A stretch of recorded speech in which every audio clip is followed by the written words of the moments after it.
Ah. Muy bien, familia. Quiero comenzar contándoles algo que me pasó en el transcurso de hace unos meses acá.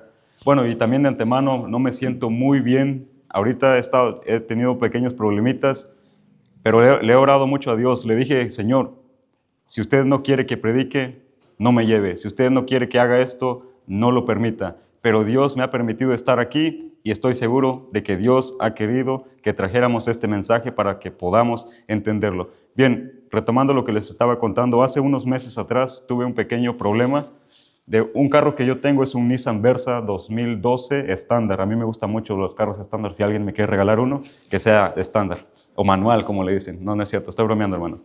Pero sí, es un estándar manual. Me gusta mucho porque me distrae. Me distrae poner los cambios. No sé, creo que los que son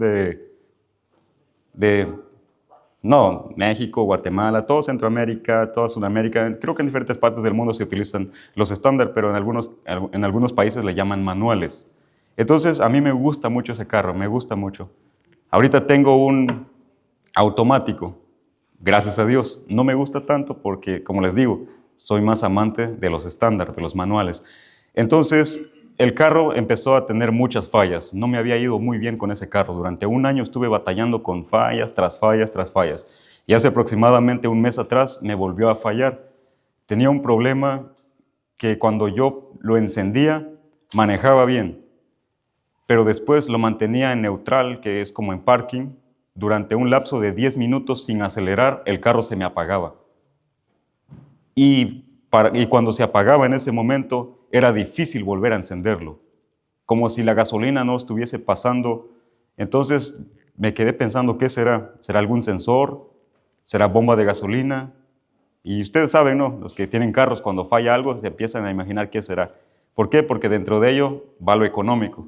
Uno piensa, a veces piensa lo peor, ¿no? Que va a gastar mucho dinero. Entonces lo llevé a varios mecánicos. Y resulta que me dijeron que era el catalizador, el catalítico. Bueno, cambié esa pieza, funcionó por un buen tiempo y ¿qué creen? Como al cabo de una semana, no fue mucho, una semana volvió el mismo problema. Me volvió el mismo problema, se me apagaba y ya no podía encenderlo, tenía que esperar un lapso de 10 a 15 minutos para que el carro volviese a encender. Y así lo estuve andando, hermanos. Ya me sabía la maña, pero yo sabía que tenía un problema. Entonces, tuve que volverlo a llevar al mecánico. Bueno, déjenme decirles que un día me quedé ahí bajo el puente de la 465 para tomar la Pendleton Pike. Me quedé ahí en el puente y ustedes saben que a las 6 de la tarde, ¿cómo es el tráfico ahí? Y yo me quedé a la mitad de la calle. ¿Se imaginan el estrés que tuve ahí, la preocupación que tuve ahí? Solo deseaba que no llegase ningún policía. Entonces, gracias a Dios, le llamé a un amigo y él fue y me ayudó a llevar el carro, pujándolo con el carro de él, con una troca. Así lo estuvo puchando, algo que quedará en el recuerdo. Entonces, hermanos, lo llevé al mecánico nuevamente. ¿Qué creen? Que el problema que tenía había afectado el catalítico, el catalizador. Y el catalizador había provocado la quema de un pistón del motor. Bueno, en realidad afectó todo el motor. Entonces, de un problema se extendió a uno grande. Tuve que cambiarle el motor. ¿Y qué creen? Pues le cambié el motor. Resulta que cuando lo fui a recoger fue un jueves. Fui a recoger, pagué el dinero. No es un dinero muy poco, es una cantidad grande. Entonces pagué el dinero por el cambio de motor. Bueno, el problema principal era la bomba de gasolina, lo que yo había pensado, pero que nunca mencioné. Entonces, cuando cambio el motor, voy y lo recojo. Eso pasó un jueves. Lo recogí como a las 3 de la tarde, 4 de la tarde por ahí. Entonces me fui a la casa y el viernes lo llevé al trabajo y dije, wow, qué bonito, el motor nuevo, el motor, pues, ustedes se imaginan, ¿no? Los cambios entraban muy bien y dije, bueno, aquí se ve que sí tienen un nuevo motor. Entonces pasó todo el día del viernes del trabajo, la jornada de trabajo, regresé como eso de las 3 de la tarde una vez más, me fui directo a lavarlo. Me fui directo a lavarlo, a limpiarlo por dentro porque ya se acercaba el sábado para yo irme al grupo pequeño. Entonces, cuando lo termino de limpiar bien, lo termino de lavar, vengo de regreso a casa, eso pasó en la Post Road y la 38. Por ahí, no sé si han visto un taquero que se pone por ahí donde está un car wash que uno va y lo lava uno mismo, ¿no? Entonces yo venía de regreso por la 38 para tomar la post-road y desviarme a la derecha. Y en eso pues vengo pensando, vengo escuchando un himno. Y que de la nada escucho el ¡pum!, el golpe. Fue de un momento a otro, hermanos. Se acabó el carro, me chocaron. Ahí no tuve nada que ver yo. Me chocaron el carro. Entonces, imagínense, de un jueves que yo fui y recogí el carro, al día viernes se acabó todo. ¿Qué hubiese pensado usted?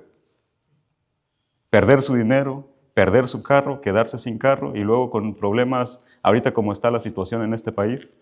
Lo primero que hice fue, bueno, para acabarla de, pues, de amolar, como decimos en México, el que me pegó, huyó. Entonces perdí todo. Y lo triste es que nunca trabajé con aseguranza. Entonces completamente quedé, pues básicamente perdí todo. Entonces, ¿por qué traigo esto a colación? Si desde un principio, yo hubiese llevado ese carro al mecánico y le hubiese dicho o hubiese aconsejado que me checasen la bomba de gasolina, nada de eso quizás hubiese ocurrido. Pero yo confío en la voluntad de Dios, confío en los planes de Dios y como mencionó Michael, que a los que aman a Dios, todas las cosas le ayudan para bien.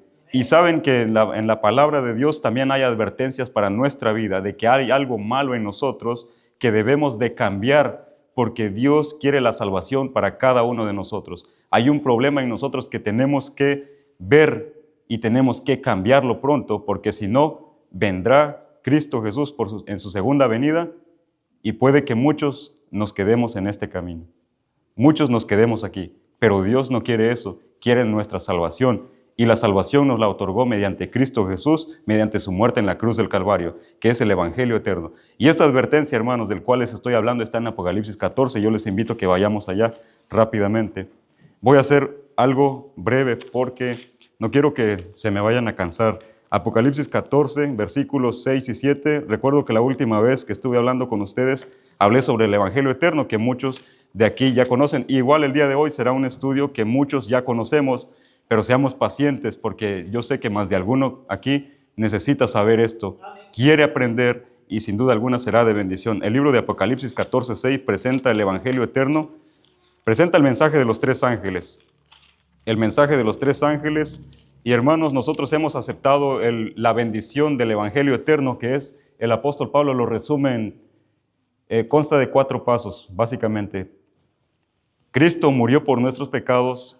El apóstol Pablo lo resume así: Cristo murió por nuestros pecados, y eso lo puede usted verificar en Hechos, en 1 Corintios capítulo 15. Entonces, Cristo murió por nuestros pecados, fue sepultado, resucitó y fue visto por muchos discípulos. Entonces, el Evangelio eterno consta de aproximadamente esos 4 pasos, aunque sabemos también que ahorita intercede por nosotros y el Evangelio eterno continúa. En pocas palabras, el Evangelio eterno es Cristo. Por eso el libro de Hebreos dice: puestos los ojos en Jesús, el autor y el consumador de la fe. Entonces, cuando nosotros aceptamos a Cristo, recibimos los beneficios de la salvación, porque nosotros como seres humanos no podemos ser justificados por nuestras obras, solamente somos justificados en la vida perfecta de Cristo. Cada uno de ustedes, si ha aceptado a Cristo Jesús como su Salvador personal, se ha entregado a Él por fe y se ha bautizado, ha recibido la justificación por la fe que es permanente. Usted es justo en los méritos de Cristo y no en nuestras obras. ¿Ok? Entonces, ahora sí, esos son los beneficios de aceptar a Cristo. Pero, ¿qué responsabilidades lleva aceptar ese beneficio? Ahora sí, a nosotros no, nos gustan los beneficios, pero ¿a cuántos les gustan las responsabilidades? Creo que no a todos nos gustan las responsabilidades, ¿verdad?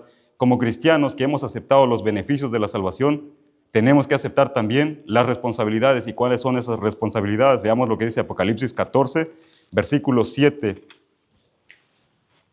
Dice la palabra de Dios, bueno, voy a leerlo desde el 6. Vi volar por en medio del cielo a otro ángel que tenía el Evangelio eterno para predicarlo a los moradores de la tierra, a toda nación, tribu, lengua y pueblo. Este evangelio que usted escuchó en algún momento de su vida, entregó su vida a Cristo, y ahora el mandato de Dios es el 7, diciendo a gran voz: temed a Dios y dadle gloria, porque la hora de su juicio ha llegado, y adorad a aquel que hizo el cielo y la tierra, el mar y las fuentes de las aguas. el primer mandato, el primer imperativo de Dios para nosotros es que debemos temer a Dios. Y hoy nos vamos a centrar en este punto que es muy importante entender. ¿Qué es temer a Dios? Dios nos llama a temerle. Y para ello vamos a estudiar un poquito algunos versículos, no todos porque hay un montón, un sinfín de palabras con relación a temer a Dios. Pero vamos a analizar algunos que son importantes. Yo les pregunto, ¿el miedo es algo bueno o es algo malo? Vamos a ponerlo en el énfasis bíblico.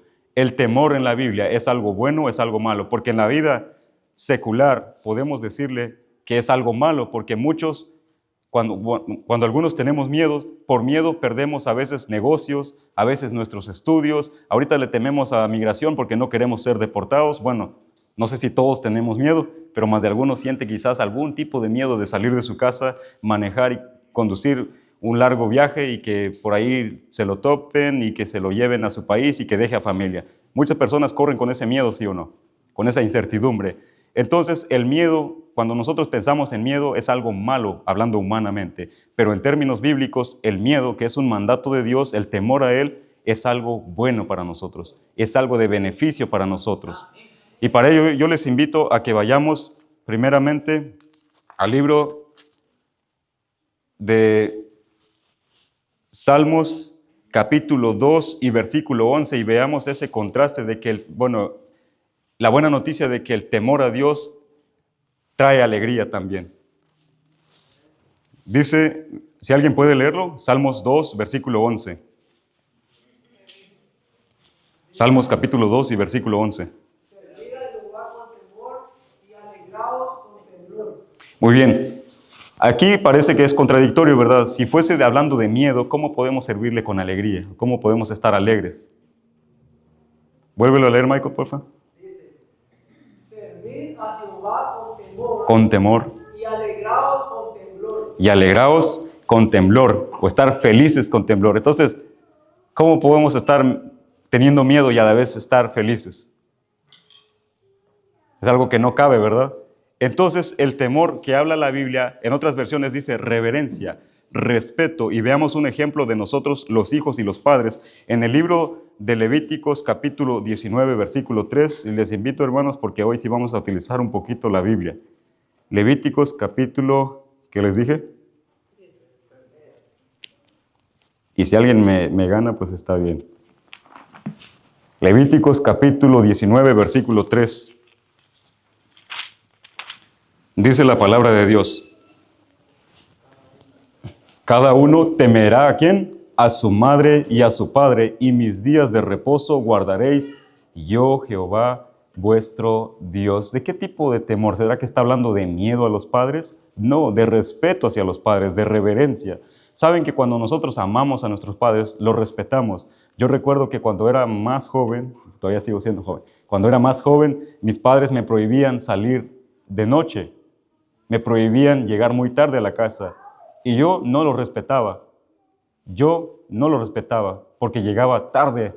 Incluso a veces llegaba a 2, 3 de la mañana. No estaba haciendo nada malo, déjenme decirles. Quiero recalcar eso porque no vayan a pensar que estaba haciendo cosas malas. No, yo estaba con mi amigo platicando cosas de ahí, pues la pasaba platicando toda la noche, comiendo botana con él. Pues ustedes saben, la vida de niños, la vida de adolescentes. No sé si les ha pasado a ustedes que se queda platicando con sus amigos durante horas de la noche y hablan temas no de la Biblia, de otros temas, pero pues fueron momentos muy, muy lindos. Entonces yo en ese punto puedo decir que no respetaba a mis padres.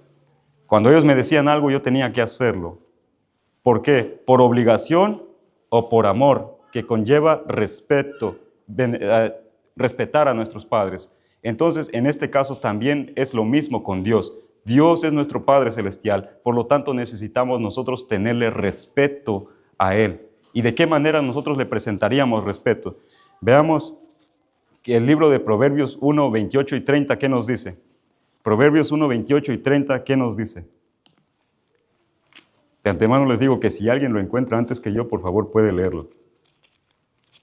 Proverbios 1, 28 y 30, veamos algo interesante de este punto. Dice así, 1:28 al 30. Entonces me llamarán y no responderé, me buscarán de mañana y no me hallarán, por cuanto aborrecieron la sabiduría y no escogieron el temor ¿de quién?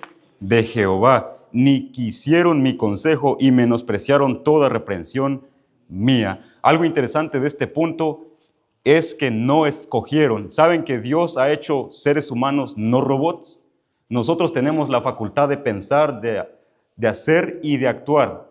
Nosotros tenemos la última decisión de si respetar o no respetar a Dios. Esa decisión está en nosotros, aunque Dios pone en nosotros el querer como el hacer por su buena voluntad, pero en nosotros está la decisión de si entregarnos a esa obediencia a Dios. Porque en la Biblia hay un vínculo entre la reverencia, el temor y la obediencia. Entonces, en nosotros dice, está la decisión de escoger o no escoger el temor a Dios, el ser reverente a nuestro Dios. Y eso quiero que lo tengamos en claro, porque esa decisión está en nosotros. Si no, ¿cómo fue que Eva desobedeció? ¿Cómo fue que Adán? ¿Por qué? Porque ellos tenían la elección de temer. Ellos tenían la elección de obedecer a Dios o desobedecer su palabra. Y ese mismo concepto es para nosotros, de que la decisión está en nosotros. Esto es importante que lo entendamos, porque Dios nos ha dado la libertad de elegir. Ahora bien, quiero invitarles también al libro de Salmos 33, 6 y 9, y vamos a ver por qué tengo que escoger temer a Dios, por qué tengo que reverenciar a Dios, por qué razón. Veamos lo que dice el libro de Salmos entonces, capítulo 33 y versículo 6. Salmos capítulo 33 y versículo 6. Bueno, y los que no traen Biblia, ahí está en pantalla también.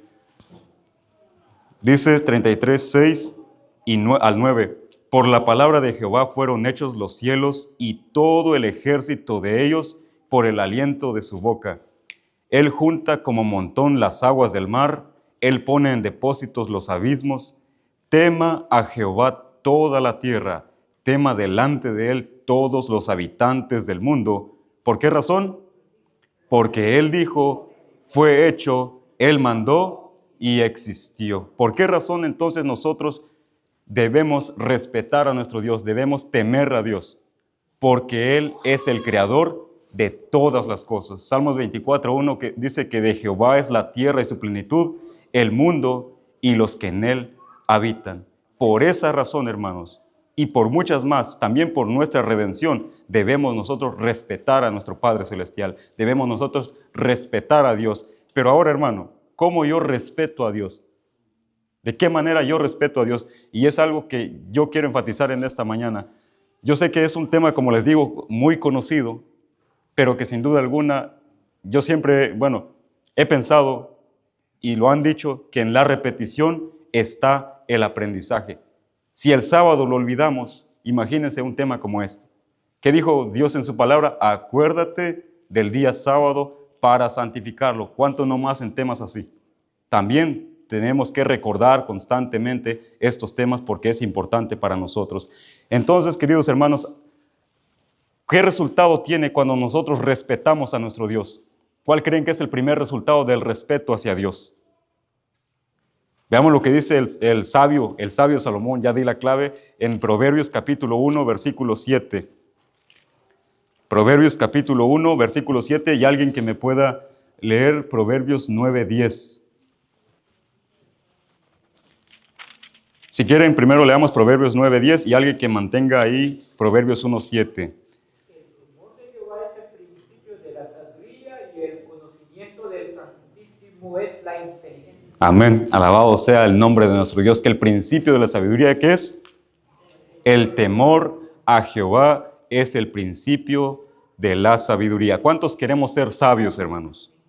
Ahorita vamos a ver qué significa ser sabio. Ahora Proverbios 1, 7 dice lo mismo, básicamente. El principio de la sabiduría es el temor de Jehová. Los insensatos, esa es la contraparte, desprecian ¿qué cosa? La sabiduría y la enseñanza. En pocas palabras, los que temen a Dios, los que respetan a Dios, los que obedecen a Dios, son sabios. Pero los insensatos son los que no respetan, los que, en pocas palabras, no obedecen a Dios.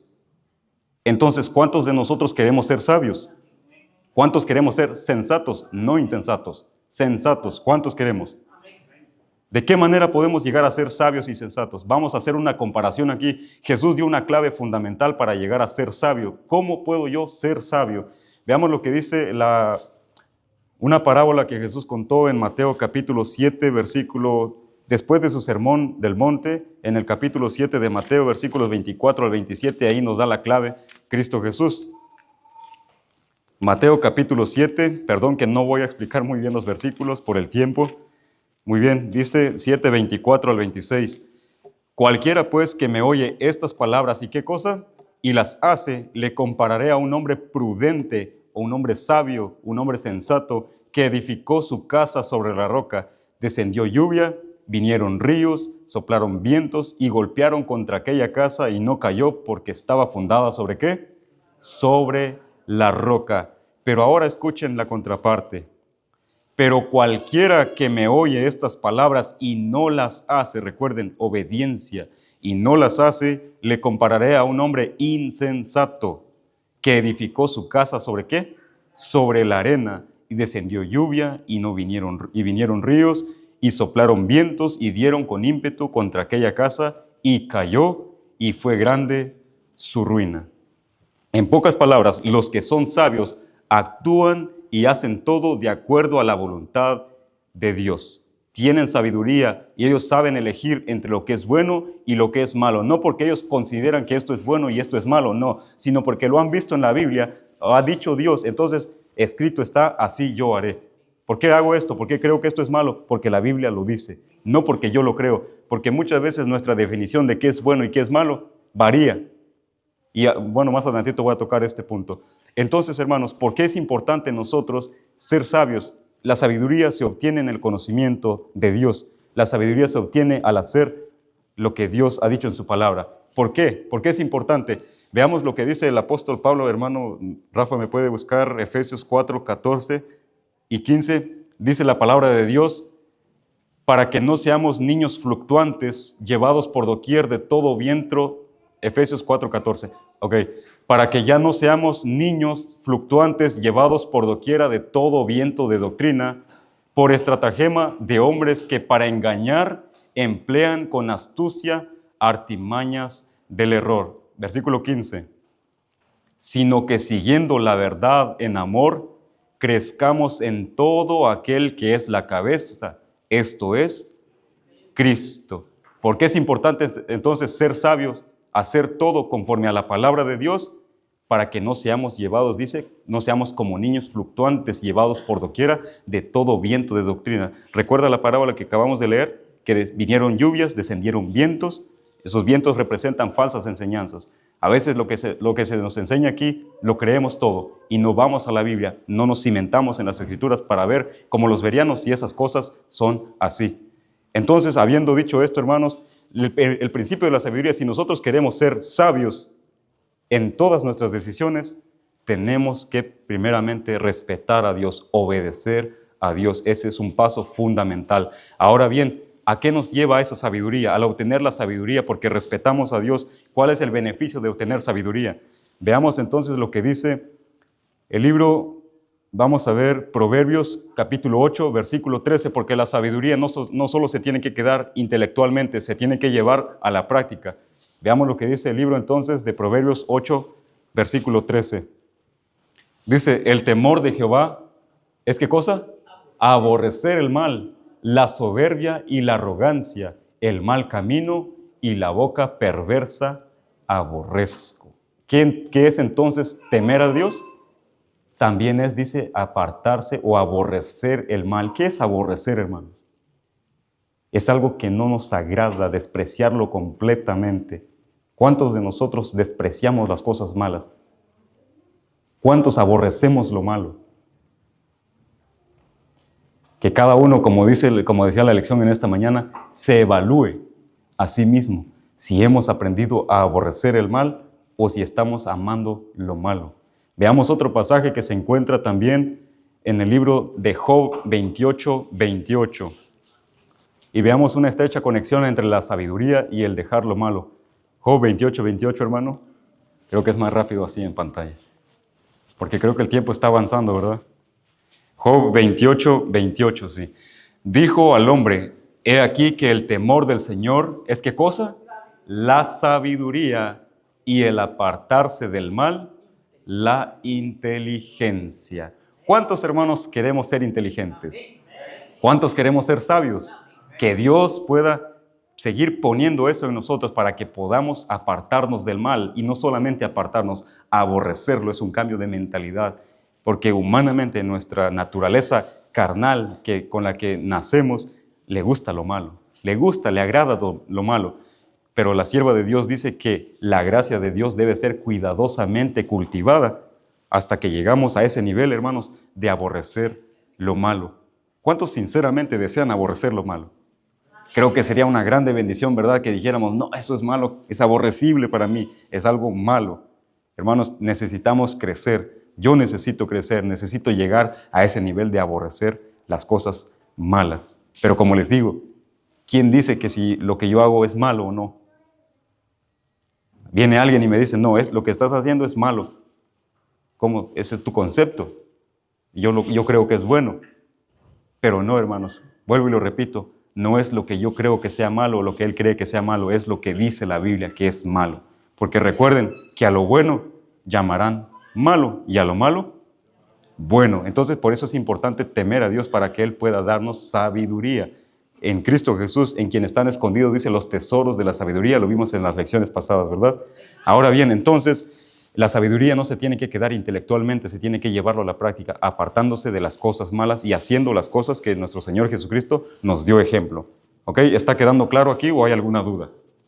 Para poder continuar, muy bien. Vamos a ir ya casi cerrando, hermanos, no se preocupen, el estómago pide comida, pero esta es la comida más valiosa. Veamos entonces lo que dice el libro de Proverbios 27:12. 27:12 y Proverbios 14:16. Entonces, para aborrecer el mal debemos nosotros tener sabiduría y poder saber distinguir entre lo bueno y lo malo. Dice, el avisado, ¿qué cosa? O el sensato o el sabio, como ustedes quieran llamarle, ve el mal y se esconde, mas los simples pasan y llevan el daño. Yo creo que esta música que voy a escuchar no es malo. Por lo tanto, lo voy a escuchar porque no dice nada malo. Pero ¿y qué tal el ritmo? ¿Qué tal el ritmo? El ritmo nos gusta, ¿sí o no? Entonces, dice que el avisado ve el mal y se esconde. Y eso aplica, este principio aplica en cualquier área de nuestra vida. Si hay algo que se está haciendo mal, nosotros ¿qué tenemos que ser? Sensatos, sabios, porque estamos estudiando la Biblia. Por lo tanto, nos apartamos. Si esa música no agrada a Dios, si esta música no tiene principios bíblicos, tenemos que dejarlos a un lado. Porque de lo contrario, ¿qué pasa si durante la semana yo me pongo a escuchar música reggaetonera toda una semana? ¿Qué va a pasar el sábado cuando vengo a la iglesia? Me vas a ver insípida, me vas a ver triste. Cantad alegres a Dios, lo voy a cantar con tristeza, bien insípida. ¿Por qué razón? Porque sabemos que algo es malo, pero no nos apartamos de eso. Por lo tanto, hermanos, tenemos que aprender. El otro pasaje que le dije, hermano, creo que es 14:16. El sabio, ¿qué cosa? Teme. Y ahí está nuevamente la relación. Y se aparta del mal. Como resultado del temor a Dios le da sabiduría. Y esa sabiduría le enseña a apartarse del mal. Mas el insensato se muestra insolente y confiado. Y yo considero y creo que todos los que estamos aquí sabemos gran parte de las cosas que son malas. Pero ahora la pregunta es, ¿por qué no nos apartamos de eso? Porque quizás, hermanos, no estamos temiendo a Dios. Quizás no lo estamos respetando como yo en alguna ocasión no respeté a mis padres. Porque desobedecía. Esa es la palabra clave, desobedecer. No hacerle caso, sino hacer siempre mi voluntad. Pero Dios quiere que nosotros lo obedezcamos. Ahora bien, vamos a ir finalizando ya me queda poco, no se preocupen. Entonces, nosotros necesitamos seguir creciendo en la verdad para saber qué cosa es buena y qué es malo. Ahora bien, entonces ya vimos que primeramente el temor a Dios nos da sabiduría. Esa sabiduría nos enseña a apartarnos del mal. Y al apartarnos del mal, nosotros distinguimos entre qué es malo y qué es bueno de acuerdo a la palabra de Dios. Con un escrito está. El apóstol Pablo siempre afirmaba, porque escrito está. Entonces nosotros también. Pero ahora, Señor, si yo me he apartado de las cosas malas, aborrezco lo malo, ¿qué debo hacer?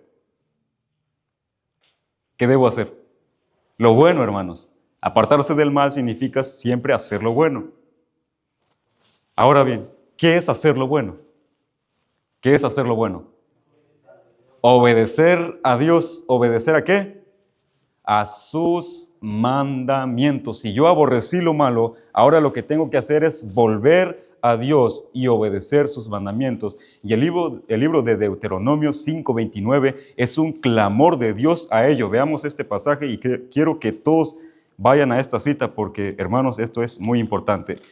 El libro de Deuteronomio 5:29 dice: ¿quién diera que tuviese tal cosa, que me temiesen y guardasen todos los días mis mandamientos, para que a ellos y a sus hijos les fuese bien para siempre? Que me temiesen y qué, y que guardasen todos los días. ¿Hoy solamente? ¿Mañana? No, todos los días mis mandamientos. Entonces el resultado de temor a Dios nos lleva a aborrecer lo malo y nos lleva a obedecer sus mandamientos. Por eso el sabio Salomón en Eclesiastés capítulo 12, 13 y 14 da la misma idea. Eclesiastés 12, 13 y 14. Eclesiastés 12, 13 y 14. A ver si me gana, hermano, por favor. 12, 13 y 14, muy bien. El fin de todo discurso oído es este: teme a Dios y guarda sus mandamientos, porque esto es el todo del hombre, porque Dios traerá toda obra a juicio, juntamente con toda cosa encubierta, sea buena o sea mala. ¿Cuál es el fin de todo discurso? Teme a Dios y guarda sus mandamientos. Pero yo me hago la pregunta, ¿por qué entonces el mundo cristiano dice que no debemos más ya guardar los mandamientos de Dios? ¿Por qué razón será? ¿Qué creen ustedes, hermanos? Lamentablemente, puede ser que no estén temiendo a Dios. Porque el temor a Dios nos lleva, hermanos, a obedecer sus mandamientos. Porque el fin de todo discurso oído es este: teme a Dios y guarda sus mandamientos. ¿Qué de malo tiene el guardar sus mandamientos? Nada tiene de malo, al contrario, es una bendición para nosotros y para nuestros hijos y para toda nuestra familia. ¿Qué es guardar los mandamientos? Es amar a Dios y amar al prójimo, donde se resumen todos los 10 mandamientos. Y eso pues es otro tema que no debo de tocar aquí. Pero hermanos, Dios nos invita a guardar sus mandamientos. Y voy a ir finalizando ya. Y quiero, ahora sí, hermanos, esto es a nivel personal. Pero ahora voy a tocar un punto que va a sacudirnos y que de antemano les pido disculpas si nos va a afectar o no. Pero yo sé que es palabra de Dios y la palabra de Dios se tiene que proclamar porque es un mensaje de los 3 ángeles que debe ser proclamado a toda nación, tribu, lengua y pueblo. También a su iglesia. Y hoy le toca a la iglesia de Éfeso recibir esta palabra. Saben que el temor a Dios nos manda a tener reverencia en nuestra vida personal con Él. Pero ¿qué pasa en el aspecto de la unidad, de lo colectivo, como iglesia? ¿Cómo nosotros tenemos que reverenciar a Dios? ¿Cómo debemos temer a Dios estando dentro de la iglesia? ¿Cuál es nuestra actitud? Porque Habacuc 2:20 dice: Jehová está en su santo templo, calle delante de él toda la tierra. Entonces, ¿cuál debe ser nuestra actitud, hermanos, dentro de la iglesia? Vamos a ver unos pasajes que hablan de esto. 3 pasajes solamente, tenía más, pero con esto vamos a finalizar. Primera de Crónicas 16, 29 y 30. Primera de Crónicas 16, 29 y 30.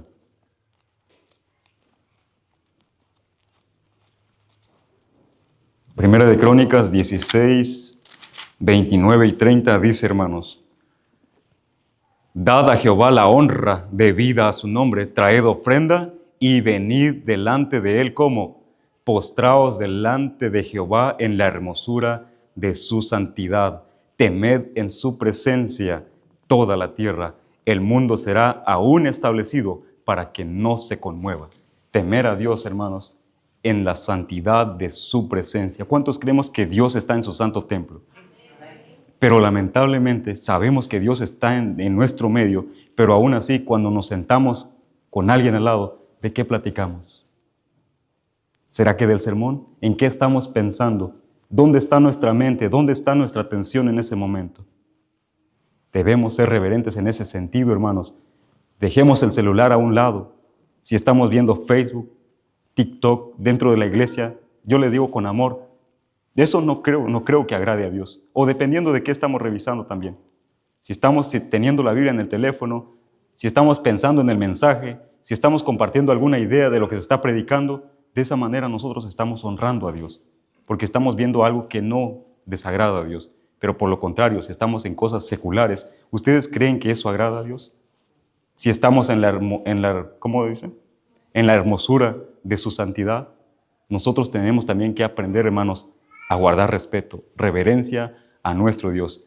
No estoy haciendo un llamado a que seamos secos, a que seamos ahí, de estar solamente así sin decir una sola palabra.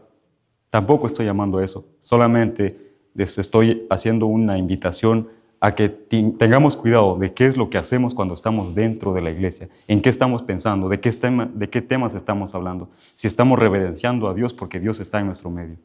Ahora veamos también otro pasaje que se encuentra en Crónicas, pero ahora en la segunda de Crónicas, capítulo 7, versículo 3. Segunda de Crónicas, capítulo 7 y versículo 3. Dice: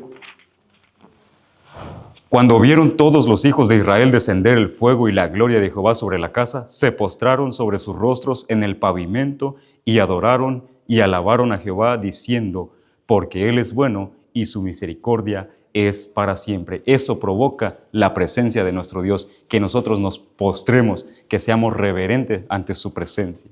Y para ello vamos a ver unas actitudes de Isaías y de Moisés. Isaías capítulo 6, versículo 5, veamos la reverencia que tuvo Isaías, la actitud que tuvo ante la presencia de Dios. Isaías capítulo 6, versículo 5, y alguien que tenga Éxodo 3, 5 y 6. Y ya ahora sí con esto finalizamos, hermanos. Isaías capítulo 6, versículo 5 y Éxodo capítulo 3, versículos 5 y 6. Dice la palabra de Dios en Isaías 6, 5. Y recuerde, Éxodo 3, 5 y 6. Dice, esta fue la actitud de Isaías. Entonces dije, ay de mí, que soy muerto, porque siendo hombre inmundo de labios y habitando en medio del pueblo que tiene labios inmundos, han visto mis ojos al Rey Jehová de los ejércitos. En otras versiones dice, muerto yo que he visto al Señor, muerto yo que que la presencia de Dios ha estado delante de mis ojos. ¿Por qué razón? Porque Isaías se considera humilde, algo que esa actitud, hermanos, debemos nosotros tener ante Dios. Porque Jesús nos dijo, aprended de mí, que soy manso y humilde de corazón. ¿Por qué razón tenemos que ser humildes? Y con eso voy a finalizar. Ahora sí, que alguien me pueda leer la actitud entonces de Moisés. Dice, y dijo, no te acerques, quita tu calzado de tus pies, porque el lugar en que tú estás, tierra santa es. 6. Y agregó, soy Dios de tu padre, Dios de Abraham, Dios de Isaac, Dios de Jacob. Entonces Moisés cubrió su rostro porque tuvo miedo de mirar a Dios. ¿Qué pasó con Moisés? Cubrió su rostro porque tuvo miedo de mirar a Dios. Y yo les hago la pregunta, según Malaquías 3:6, dice que Jehová no cambia. Santiago 1:17 dice, en quien no hay mudanza ni sombra de variación. ¿El Dios de ayer será el mismo Dios de hoy o ya cambió? Es el mismo Dios. Entonces, hermanos, en nuestra vida tiene que haber reverencia a Dios, porque Él es nuestro Padre, porque Él es nuestro Creador, porque Él nos rescató mediante Cristo Jesús. Por lo tanto, tenemos que aprender a ser reverentes en nuestra vida, tratando de cuidar nuestra vida, la salvación que Dios nos ha otorgado. Tener sabiduría, apartarnos de lo malo y hacer lo bueno, que es guardar los mandamientos de Dios. Y esa vida, esa relación con Cristo, nos llevará a ser reverentes en la iglesia, a ser sabios también dentro de la iglesia, no solamente afuera, sino que dentro de la iglesia también. Y hermanos, de verdad les pido 1000 disculpas, pero la palabra de Dios es la palabra viva y eficaz, más cortante que toda espada de dos filos, el cual penetra hasta partir el alma, las coyunturas, los tuétanos, y discierne los pensamientos y las intenciones del corazón. ¿Por qué tenemos que temer a Dios y ser humildes? Veamos el Salmos 9:20 y ya finalizo. Salmos 9:20. No abran su Biblia si no quieren, yo lo leo y ya con esto voy a finalizar.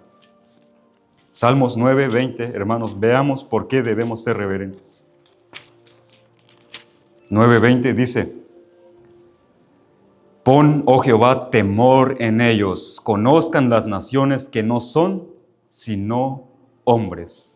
En otra versión dice: consideren ellos que no son más que polvo. Hermanos, cuando nuestra grandeza está ante la presencia de Dios, nosotros somos reducidos a polvo. No somos más que polvo, hermanos. Por esa razón debemos tener respeto, reverencia a nuestro Dios. Gracias a Dios que un día Él volverá y nos ha dado, hermanos, el privilegio de que cada día seamos santificados, creciendo en santificación hasta alcanzar la estatura de Cristo en carácter.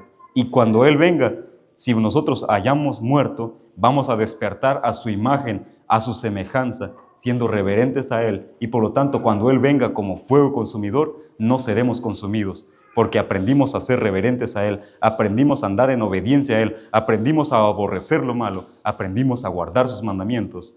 Y por lo tanto, como resultado, cuando Cristo venga, cuando nuestro Dios venga en gloria y majestad, nosotros iremos a vivir con Él y seremos dignos, hermanos, de estar ante su presencia, porque habremos alcanzado esa madurez espiritual, ese carácter en los méritos de Cristo, que ninguno se jacte de su propio mérito, solamente en los méritos de nuestro Señor Jesucristo.